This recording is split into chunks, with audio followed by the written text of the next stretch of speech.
On est au 10e jour de guerre entre le Hamas et Israël. Des milliers d'habitants ont dû quitter leur domicile. C'est une punition collective, dit le président égyptien dans la bande de Gaza, qui dépasse le droit à se défendre. Est-ce qu'il a raison, selon vous? Et le massacre collectif qu'ont subi les Israéliens, voilà plus d'8 jours, il l'a dénoncé? Sans entrer dans des comparaisons. C'est le président égyptien. Que... C'est le président égyptien dont on parle là. Regardons les choses telles qu'elles sont.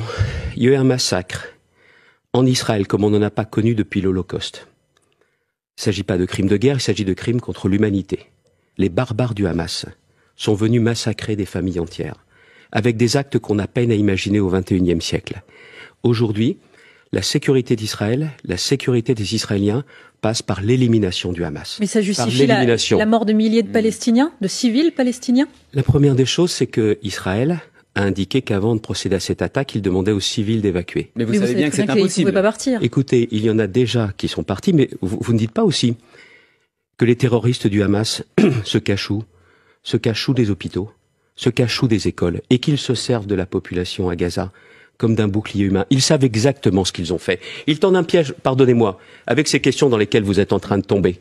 Il y a eu un massacre sans nom, comme on ne pensait pas en revivre aujourd'hui au XXIe siècle. On ne pensait pas. Et pourtant, c'est ce qui se produit.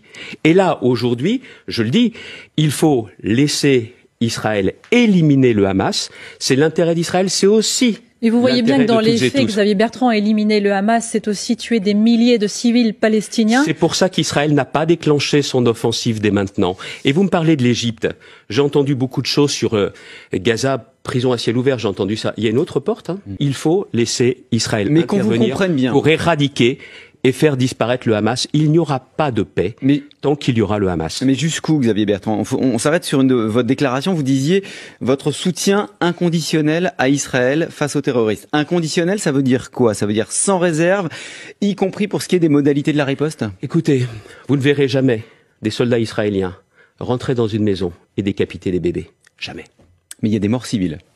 Mais nous savons aussi que dans ce que recherche le Hamas, il y a cela, pour frapper l'opinion, pour susciter les questions que vous évoquez.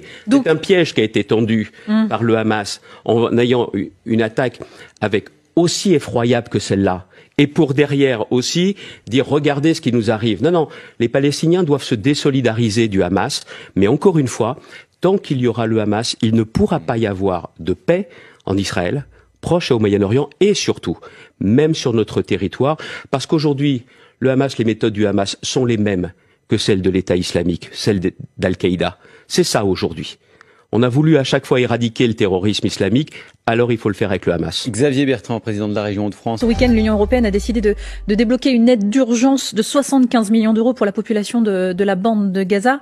C'est ce qu'il fallait faire? Si on était sûr que ça ne permettait pas au Hamas d'acheter des armes, oui. Moi, je suis pour qu'on suspende toute aide tant qu'on n'a pas clairement la confirmation qu'aucun euro ne sert à acheter des armes par le Hamas et pour le Hamas. Mais prendre cette décision-là, c'est pas enfoncer la population gazaoui dans une crise humanitaire. C'est le Hamas qui l'a plongé dans cette situation. C'est le Hamas qui se sert d'elle comme d'un bouclier humain. C'est ça la réalité des choses. Avec le risque, encore une fois, de punir la population civile. C'est ce qu'a recherché le Hamas. Vous savez bien que l'opinion publique dans les pays arabes, notamment, n'entend pas du tout ce que vous dites là. Mais toujours est-il que quand vous regardez ce qui s'est passé, vous placez ça sur le même plan, mais c'est impensable quand même. Pas du tout, on dit simplement Pardon, mais qu'est-ce qu'on place sur le même plan? Ce qu'on raconte, ce sont les faits. Il y a aussi des victimes, des civils palestiniens. Ces gens-là, aujourd'hui, sont aussi victimes du Hamas en Palestine. Les victimes palestiniennes sont victimes du Hamas. C'est ça la vérité. L'Iran assure, je cite, que personne ne peut garantir le contrôle de la situation et la perspective d'un élargissement du conflit si Israël envahit Gaza. Comment est-ce qu'on arrête l'engrenage? Écoutez, l'Iran, déjà par nature, est un ennemi de la paix. Un ennemi de la paix. C'est-à-dire que je pense qu'il tire beaucoup les ficelles des drames, des massacres qui sont produits. Et aujourd'hui, n'oublions pas que l'Iran n'a jamais été un acteur de paix.